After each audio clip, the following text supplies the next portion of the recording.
தீபாவளி பண்டிகையை முன்னிட்டு பட்டாசு விற்பனை களை கட்டி வருகிறது. இதனை ஒட்டி பட்டாசு கடைகளுக்கு விதிக்கப்பட்டுள்ள விதிமுறைகள் குறித்தும் தீ விபத்து நிகழ்ந்தால் எடுக்கப்பட்டுள்ள முன்னெச்சரிக்கை நடவடிக்கைகள் குறித்தும் சென்னை தியாகராய நகர் தீயணைப்பு நிலைய அதிகாரி ரவிச்சந்திரனுடன் எமது செய்தியாளர் ராம்குமார் நடத்திய உரையாடலை தற்போது பார்க்கலாம். பட்டாசு கடைகள் செயல்படுறதுக்கு என்ன மாதிரியான விதிமுறைகள் நீங்க விதிச்சிருக்கீங்க? பொதுமக்களுக்கு எந்த விதமான பாதிப்பும் இல்லாத அந்த சுற்றுப்புறங்களில் அங்கே தான் பட்டாசுகள் அனுமதிக்கப்படுகிறது. மேலும் அங்கு அப்படி பட்டாசு தீ விபத்து ஏற்பட்டால் உடனடியாக அணைப்பதற்கு தேவையான தீ அணைப்பான்கள் அதை வைக்க வேண்டும். அதை எப்படி பராமரிப்பது என்பதையும் நாங்கள் அவங்களிடம் சொல்லி கொடுத்துருக்குறோம்.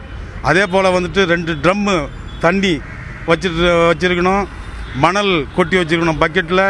இதெல்லாம் சேஃப்டி மெஷூர்ஸ் எல்லாம் கரெக்டாக இருக்கணும். அது மாதிரி ஒரு இதுதான் நாங்கள் அலோவ் பண்ணியிருக்கிறோம். நீங்கள் சென்னையில் இருக்கிற பட்டாசு கடைகள் அவங்க அந்த விதிமுறைகளை பின்பற்றுகிறார்களா? அது நீங்கள் தொடர்ந்து எந்த மாதிரி கண்காணிக்கிறீங்க? இந்த வாட்டி தீயணைப்பு உபகரணங்கள் ஏதாவது புதுசாக வந்திருக்கா? அதை பற்றி சொல்லுங்கள். இந்த பட்டாசு கடைகள் கண்காணிக்கப்பட்டு வருகின்றன.